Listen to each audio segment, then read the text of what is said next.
Herbalife food வெறும் wait loss wait கெயினுக்கு மட்டும்தானா அப்படின்னு கேட்குறீங்களா? அதாங்க இல்லை. So welcome to my channel. நம்ம சேனலில் இது வரைக்கும் சப்ஸ்கிரைப் பண்ணாமல் பார்க்குறீங்கன்னா நம்ம சேனலை சப்ஸ்கிரைப் பண்ணிக்கோங்க. கூட பெல் ஐக்கனையும் கிளிக் பண்ணி வச்சுக்கோங்க. நீங்கள் weight loss weight gain PCOD PCOS BP sugar thyroid cholesterol இந்த மாதிரியான ப்ராப்ளத்தை நியூட்ரிஷன் மூலமாக சரி பண்ணணும்னு நினைக்கிறீங்களா? டிஸ்பிளேல தெரியுது என்னோட நம்பருக்கு கால் பண்ணுங்க.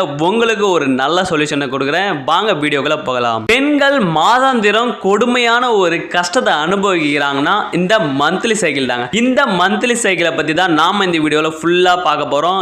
இதுக்கு ஒரு சொல்யூஷன் இருக்கான்னு கேட்டீங்கன்னா கம்பல்சரி இருக்கு. நீங்க இந்த வீடியோவை ஸ்கிப் பண்ணாம பாருங்க, உங்களுக்கு ஒரு கிளாரிஃபிகேஷன் கிடைக்கும். பெண்களுக்கு இந்த மாதாந்திர சுழற்சி பாத்தீங்கன்னா ஒரு 3 ஸ்டேஜில் இருக்குங்க. ஃபர்ஸ்ட் ஸ்டேஜ் என்னன்னு பார்த்தீங்கன்னா மைல்டு. ஃபர்ஸ்ட் ஆஃப் ஆல் எல்லா பெண்களும் தெரிஞ்சிக்க வேண்டிய ஒரு விஷயம் என்னன்னா இந்த பீரியட்ஸ் எதுக்காக வருதுன்னு தாங்க தெரிஞ்சுக்கணும். பெண்களுக்கு பார்த்தீங்கன்னா கர்ப்பப்பையிலிருந்து கருமுட்டைகள் 15 டேஸ்க்கு ஒன் டைம் வருங்க. இந்த கருமுட்டைகள் நீங்கள் ப்ரெக்னென்ட் ஆகிறதுக்காக தயாரான நிலையில் இருக்கும். இந்த 15 டேஸில் நீங்கள் ப்ரெக்னெண்ட்டாக ஆகலை அப்படின்னா அந்த கருமுட்டைகள் ரீவைன் ஆகிடும். அதாவது உங்களுக்கு பீரியட்ஸாக பிளட்டாக வெளியே வந்துடும். திரும்ப 15 டேஸ்க்குள்ள உங்கள் கர்ப்பப்பையிலிருந்து திரும்பவும் ப்ரெக்னென்ட் ஆகிறதுக்காக அந்த கருமுட்டைகள் திரும்பவும் உருவாகிடும். கருமுட்டைகள் ரிவைன் பண்ணி வந்துகிட்டே இருக்கிறதால அது வேஸ்டேஜா உங்களுக்கு மந்த்லி பீரியட்ஸா வெளியே வருது. இந்த ஃபர்ஸ்ட் ஸ்டேஜ் பாத்தீங்கன்னா எல்லா பெண்களுக்கும் காமனா இருக்கக்கூடியதுதான். இந்த ஃபர்ஸ்ட் ஸ்டேஜ்ல எல்லா பெண்களுக்கும் ஹார்மோன் பாத்தீங்கன்னா பேலன்ஸ்டு தான் இருக்கும்.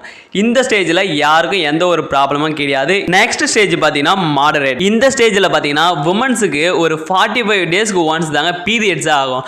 நியூவா மேரேஜ் ஆனவங்களுக்கு இந்த செகண்ட் ஸ்டேஜ்ல தான் கன்சியூவ் ஆகிறதுக்கு டிலே ஆகும். ஏன்னா இந்த செகண்ட் ஸ்டேஜில் அவங்களுக்கு ஹார்மோன் பார்த்தீங்கன்னா ஒரு 30% இன்பேலன்ஸ்டா இருக்கும். ஸோ நெக்ஸ்ட் ஸ்டேஜ் பார்த்தீங்கன்னா சிவியர். இவங்களுக்கு இந்த ஸ்டேஜில் பார்த்தீங்கன்னா ஒரு 60 to 75% அவங்க ஹார்மோன் பார்த்தீங்கன்னா இன்பேலன்ஸ்டா இருக்குங்க. இவங்களுக்கு 90 டேஸ் டு 120 டேஸ்க்கு ஒன்ஸ் தான் பீரியட்ஸே ஆகும்.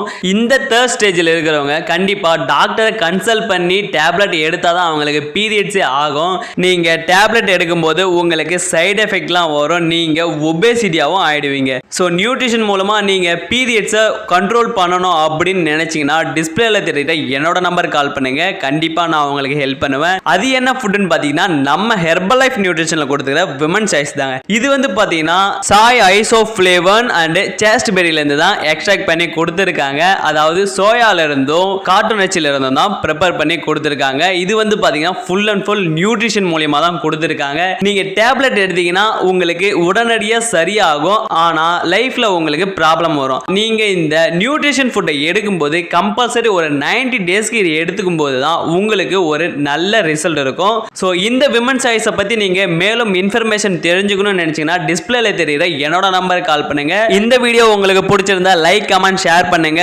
இந்த வீடியோ உங்க ஃப்ரெண்ட்ஸ் அண்ட் ஃபேமிலிக்கு யூஸ் ஆகும் அப்படின்னா கண்டிப்பா ஷேர் பண்ணுங்க. இதே போல அடுத்த ஹெல்த் இன்ஃபர்மேஷன் வீடியோவுடன் மீண்டும் சந்திக்கிறேன். தேங்க்ஸ் ஃபார் வாட்சிங். டாடா.